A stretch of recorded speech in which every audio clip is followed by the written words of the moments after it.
Media మిత్రులకు నమస్కారం. నిన్న కామారెడ్డి జిల్లా బిచ్కుంద మండలంలో ప్రభుత్వ పాఠశాలలో మధ్యాహ్న భోజనం తిని దాదాపు 20 నుంచి 25 మంది పిల్లలు ఫుడ్ పాయిజన్ అయ్యి హాస్పిటల్ పాలైనటువంటి పరిస్థితి. అదేవిధంగా గురుకులాలలో చాలామంది దాదాపు 100కు పైన చనిపోయి చాలామంది పిల్లలు ఈరోజు హాస్పిటలైజ్ అవుతున్నటువంటి పరిస్థితి మనం గమనిస్తున్నాం.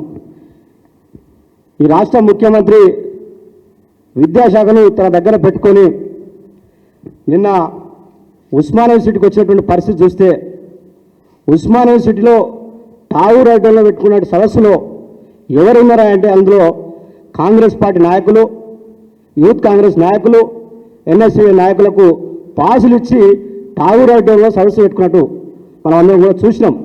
ఇలా ఎక్కడ కూడా కామన్ విద్యార్థులను కానీ మిగతా విద్యార్థులను ఎవరిని కూడా రానియకుండా దాదాపు 2 నుంచి 3 రోజుల నుంచి అరెస్టులు చేసుకుంటా ఎక్కడికక్కడ అరెస్ట్ చేసి అడుగడుగున పోలీసులను పెట్టుకొని నిర్బంధ పాలనలో ఈయన ఇంద్రమ్మ పాలన అని చెప్పి ప్రజాపాలన అని చెప్పి నిన్న యూనివర్సిటీకి వచ్చి కంప్లీట్ ఉస్మానియా యూనివర్సిటీ అంతా కూడా నిర్బంధ పాలనలో టావూర్ ఐటంలో మీటింగ్ పెట్టుకున్న పరిస్థితి చూస్తాం. ఈయన ఇప్పటి వరకు కూడా ఉన్నత స్థాయి సమీక్ష చేయకుండా విద్యార్థులంతా కూడా చాలామంది ఇబ్బంది పడుతున్నటువంటి పరిస్థితులను చూస్తే ఇలా ఉస్మానియా యూనివర్సిటీకి వచ్చి అనేక హామీల గురించి మళ్ళీ మాట్లాడతాడు. ఈయన ఉపన్యాసాల గురించి, ఈయన ఉపదంపుడు ఉపన్యాసాలు, ఈయన కోతలు రాయడం సంగతి ఈ తెలంగాణ యావత్ నిరుద్యోగులు అని విద్యార్థులంతా కూడా గమనిస్తారు. ఈయన అనేక సందర్భాలుగా అనేక డిక్లరేషన్ల పేరుతోని ఇలా విద్యార్థులకు సంబంధించినటువంటి యూత్ డిక్లరేషన్ పేరుతోని ఎవరికై కూడా ఇప్పటి వరకు కూడా యూత్ డిక్లరేషన్ పేరుతోని ఎవరికి కూడా విద్యా భరోసా కార్డు ఇవ్వలేదు.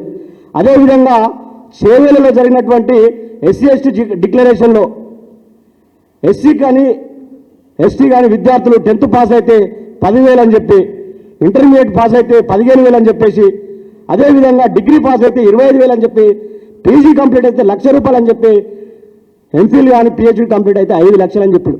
ఒక్క విద్యార్థికైనా ఎస్సీ ఎస్టీ విద్యార్థికి 10,000 రూపాయలు నీ కోడంగల్ నియోజకవర్గం కానీ ఉస్మానియా యూనివర్సిటీ విద్యార్థులకు కానీ అదేవిధంగా కాకతీయ యూనివర్సిటీ విద్యార్థులకు కానీ ఎవరికైనా ఒక 10,000 రూపాయలు ఇచ్చినామని చెప్పి ఈ సందర్భంగా నేను అడుగుతున్నా. అంటే నీవు కేవలము డైవర్ట్ పాలిటిక్స్. ఇప్పుడు 20 నెలలుగా యూనివర్సిటీకి చేసింది ఏం లేదు. మళ్ళీ యూనివర్సిటీకి వచ్చి మళ్ళీ డిసెంబర్లో వస్తా, కమిటీలు వేస్తా, కమిటీ వేసి డిసెంబర్లో మీకు కావాల్సిన చేస్తా, ఆ రోజు పోలీసులు పహారా లేకుండా వస్తాను. నిన్న భయపడ్డావా? ఇదే యూనివర్సిటీకి వచ్చినావు కదా, మరి మొత్తం నిర్బంధం పెట్టుకుని వచ్చినావు. మళ్ళీ డిసెంబర్లో వస్తా అంటున్నావు. మేము స్వాగతిస్తాం.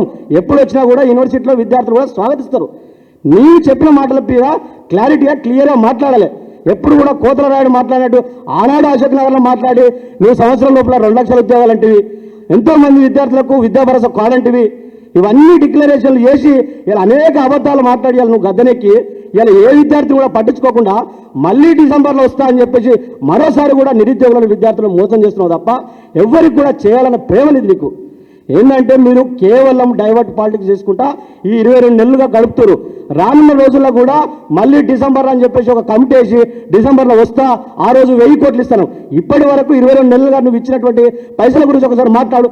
గత ప్రభుత్వం బీఆర్ఎస్ ప్రభుత్వం కట్టినటువంటి భవనాలకు నువ్వు రంగులేసి నిన్న ఓపెన్ చేసినావు. నువ్వు కత్తెర జైల్లో పెట్టుకొని నువ్వు ఎక్కడ కూడా కంప్లీట్ చేసినటువంటి దానికి కత్తిరించుకుంటూ పోతున్నావు తప్ప ఈ ప్రభుత్వం మీరు ఏర్పడ్డాక 20 నెలలుగా మీరు ఈ ఉస్మానియా యూనివర్సిటీ కానీ ఇప్పటి వరకు ఫీజు రియంబర్స్మెంట్ దాదాపు 8,000 కోట్ల పైన ఫీజు రియంబర్స్మెంట్ ఉంటే చాలామంది ఇంజనీరింగ్ కంప్లీట్ చేసినటువంటి పేద విద్యార్థులు ఈరోజు ఇంజనీరింగ్ కంప్లీట్ అయినాక వాళ్ళు ఫీజు రియంబర్స్మెంట్ రాక ఇలా ఎన్ఐటీలో ఐఐటీలలో సీట్లు వస్తే వాళ్ళకు టీసీ లేకుండా చాలామంది విద్యార్థులు ఇబ్బంది పడుతున్న పరిస్థితి మీ దృష్టికి వచ్చినా కూడా ఇప్పటి వరకు కూడా పైసా చెల్లించకుండా మళ్ళా ఉస్మానియా యూనివర్సిటీకి వచ్చి నీ యొక్క ఏదైతే డ్రీమ్ ఉందో ఉస్మానియా యూనివర్సిటీకి పోవాలని చెప్పి ఆనాడు 2009లో మంత్రిత్వ ఉద్యోగం జరుగుతున్న సందర్భంగా ఆనాడు చంద్రబాబు తొత్తుగా వ్యవహరించినావు కాబట్టి ఆనాడు యూనివర్సిటీకి పోలేని పరిస్థితి.